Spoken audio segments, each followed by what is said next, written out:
Hello learning warriors, welcome back to my YouTube channel. तो आज हम रिवाइज करने वाले हैं परमार सर के क्लास नोट्स को 3.0 बैच का। और आज का टॉपिक है इमरजेंस ऑफ गांधी। और इस चीज़ को हम आज रिवाइज करेंगे बहुत ही फास्टेस्ट वे में और जल्दी जल्दी, ताकि टाइम भी बचा सके और रिवाइज भी कर सकते। हाँ, इस वीडियो को आप म्यूजिक की तरह भी सुन सकते हो। तो महात्मा गांधी का जन्म हुआ था 2 अक्टूबर 1869 में। और कहाँ पे? पोरबंदर, गुजरात में। उनका फुल नाम था मोहनदास करमचंद गांधी। उनकी माता का नाम पुतलीबाई गांधी, फादर का नाम करमचंद गांधी। उनके पॉलिटिकल गुरु कौन थे? गोपाल कृष्ण गोखले। और जिन्ना का भी पॉलिटिकल गुरु गोपाल कृष्ण गोखले थे। तो गांधी का फिरका में क्या क्या हुआ उसके बारे में जानते हैं। तो गांधी पहले इंग्लैंड गए थे लॉ पढ़ने के लिए, फिर इंडिया आए थे, फिर साउथ अफ्रीका से उसे बुलावा आया था तो वो गए थे एज अ लॉयर। कहाँ पे?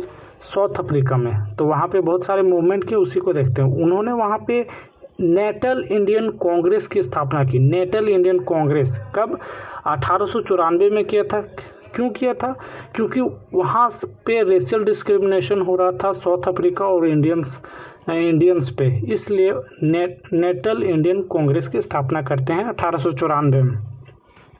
और वो एक इंडियन ओपिनियन न्यूज़पेपर स्टार्ट करते हैं 1903 में। फोनिक्स फार्म 1904 में और टोल्स्टे 1910 में इस्टेब्लिश करते हैं। और यहाँ से वो क्यों करते हैं? यहाँ से ताकि उन्हें फंडिंग मिल सके, कोई भी पॉलिटिक्स चलाने के लिए उन्हें फंडिंग मिल सकते। और जो फोनिक्स फार्म 1904, ये वो किससे इंस्पायर्ड था? वो inspired from the book unto the last bye John Ruskin. John Ruskin के बुक से इंस्पायर्ड था। चलिए नेक्स्ट देखते हैं। अब गांधी का आगमन होता है 9 जनवरी 1915 में। जब गांधी यहाँ पे आते हैं तो 9 जनवरी 1915 को आते हैं और उसी दिन प्रवासी दिवस मनाया जाता है और नॉन रेसिडेंट इंडियन डे मनाया जाता है। ठीक है। उसके बाद 1916 में उनका पब्लिक अपीयरेंस पहली बार होता है। कहाँ पे? जब बनारस हिंदू यूनिवर्सिटी का इनॉग्रेशन हो रहा था। और ये बनारस हिंदू यूनिवर्सिटी के कौन फाउंड किए थे? मदन मोहन मालवीय। चलिए अब देखते हैं। उनके पॉलिटिकल गुरु तो देख चुके हैं, गोपाल कृष्ण गोखले थे। वो यहाँ आने के बाद 3 मूवमेंट्स करते हैं। पहला चंपारण सत्याग्रह, दूसरा अहमदाबाद और तीसरा खेड़ा सत्याग्रह। चलिए देखते हैं चंपारण सत्याग्रह। चंपारण सत्याग्रह जो कि बिहार में किया गया था। राजकुमार शुक्ला उसे इनवाइट करते हैं गांधी को। और वो जो कि पीजेंट के साथ, किसान के साथ जो इनजस्टिस हो रहे थे उन्हें ख़त्म करने के लिए महात्मा गांधी को बुलाया जाता है। 3/20 पार्ट ऑफ द लैंड में इंडिगो को खेती करने के लिए दबाव डाला जाता था, जो कि एक इनजस्टिस था बिहार के पीजेंट्स के लिए। अब नेक्स्ट है अहमदाबाद, जो कि 1918 में करते हैं। अहमदाबाद में मिल स्ट्राइक कर देते हैं वहाँ के जो मजदूर होते हैं वहाँ। और वो वहाँ पे सबसे पहला हंगर स्ट्राइक करते हैं। और महात्मा गांधी को कौन बुलाया था? अनुसुया साराभाई, जो महात्मा गांधी को बुलाता है, अहमदाबाद में बुलाते हैं। और जो वहाँ के वर्कर्स थे वो क्या मांग कर रहे थे कि उनके जो सैलरी है, उनके जो वेजेज है, उनमें 50% की हाइक हो। और अहमदाबाद 1918 का जो मिल स्ट्राइक है वो फर्स्ट हंगर स्ट्राइक के नाम से भी जाना जाता है। चलिए नेक्स्ट देखते हैं। और थर्ड है खेड़ा सत्याग्रह 1918, जो कि तीनों सक्सेसफुल रहे। खेड़ा सत्याग्रह 1918। और ये क्यों किया गया था? क्योंकि यहाँ ड्रॉट आने के कारण जो पीजेंट्स थे वो अपना टैक्स लैंडलॉर्ड को नहीं पे कर पा रहे थे। इनके वजह से सरदार वल्लभ भाई पटेल ने महात्मा गांधी को इनवाइट किया था। और सरदार भाई पटेल को सरदार के उपाधि कौन दिया था? बरदौली सत्याग्रह में मिला था इसे 1928 में वुमेन पार्टिसिपेंट्स के द्वारा। और खेड़ा सत्याग्रह को फर्स्ट नॉन कोऑपरेशन मूवमेंट के नाम से भी जाना जाता है। नेक्स्ट है मॉन्टेग्यू चेम्सफोर्ड रिफॉर्म, जो कि गवर्नमेंट ऑफ इंडिया एक्ट पास होता है 1919 में आता है। मॉन्टेग्यू कौन था? सेक्रेटरी था। और चेम्सफोर्ड उस टाइम वायसराय था। तो उन्होंने क्या क्या किया, 1909 में आपको पता होगा कि मुस्लिम लीग को एक सेपरेट इलेक्टोरेट दिया गया था और उसी को वो एक्सटेंड करते हैं और एंग्लो इंडियंस और क्रिसमस को भी सेपरेट इलेक्टोरेट दे देते हैं। डायरची प्रोविंसेस का इस्तेमाल करते हैं, लागू करते हैं और बाइकैमरल लेजिस्लेटिव एट सेंटर इसका भी वो स्थापना करते हैं। ये सारे नियम लागू करते हैं। और अब देखते हैं रॉलेट एक्ट, जो कि रॉलेट सत्याग्रह 1919 में रॉलेट एक्ट पास हुआ था 1919 में। और इसमें क्या था कि रॉलेट एक्ट क्या था, इसे काला कानून भी कहा जाता है, कि उसमें आपको अगर संदेह हुआ तो आपको 2 साल के लिए जेल भेज दिया जाएगा, जिसमें नो दलील, नो वकील, नो अपील, सीधा जेल विदाउट एनी ट्रायल। तो इसमें क्या होता है, गांधी जी इसको भी अपोज करते हैं और इसे काला ब्लैक एक्ट के नाम से बोलते हैं या पुकारते हैं।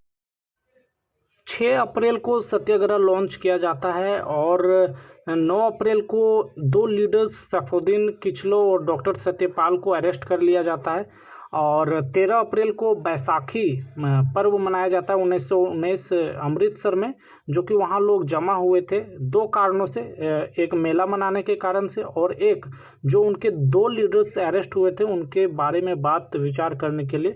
तो वहाँ पे क्या करते हैं, जो जनरल डायर हैं वो ओपन फायर कर देते हैं एग्जिट गेट को बंद करके, और जिससे बहुत लोगों की मौत हो जाती है। इन हत्याकांड के पीछे कौन रिस्पॉन्सिबल था, रेजिनाल्ड डायर। और इसके बाद क्या होता है, जलियांवाला बाग के बाद उधम सिंह, आपने मूवी देखा होगा विकी कौशल का, तो वो क्या करते हैं, माइकल ओ डायर को मार देते हैं। क्यों माइकल ओ डायर को मारते हैं, जब रिस्पॉन्सिबल रेजिनाल्ड डायर था तो माइकल ओ डायर को क्यों मारते हैं? क्योंकि Michael O'Dwyer Reginald Dyer को सपोर्ट किए थे और वो जो उधम सिंह है वो 1940 में कॉक्सटेल हॉल में उन्हें मार देते हैं और वो अपना क्या नाम रखते हैं, राम मोहम्मद सिंह आज़ाद। तो इतना बड़ा हत्याकांड होने के बाद रविंद्रनाथ टैगोर ने नाइटहुड की उपाधि को वापस कर दी थी और गांधी ने केसर ए हिंद की उपाधि को भी वापस कर दिया था। हालांकि हंटर कमीशन बैठाया गया था इन पे एक्शन लेने के लिए, लेकिन ज़्यादा कुछ हुआ नहीं। रेजिनाल्ड डायर को कुछ नहीं हुआ और उन्हें बचा लिया गया था और उन्हें बचाने के लिए मॉर्निंग पोस्ट जारी किया गया था, फंड कलेक्शन जारी किए गए थे ताकि रेजिनाल्ड डायर को बचाया जा सके। नेक्स्ट मेजर जो आंदोलन था वो खिलाफत आंदोलन था। खिलाफत आंदोलन जो कि जब फर्स्ट वर्ल्ड वॉर ख़त्म हो जाता है तब खिलाफत आंदोलन स्टार्ट होता है और ये खिलाफत आंदोलन और खिलाफत कमेटी 2 ब्रदर्स के द्वारा किया गया था, 2 अली ब्रदर्स, मौलाना अली और शौकत अली के द्वारा ये स्टार्ट किया गया था। शुरू में महात्मा गांधी इसको सपोर्ट करते हैं और नवंबर 1919 दिल्ली में इसके हेड होते हैं महात्मा गांधी।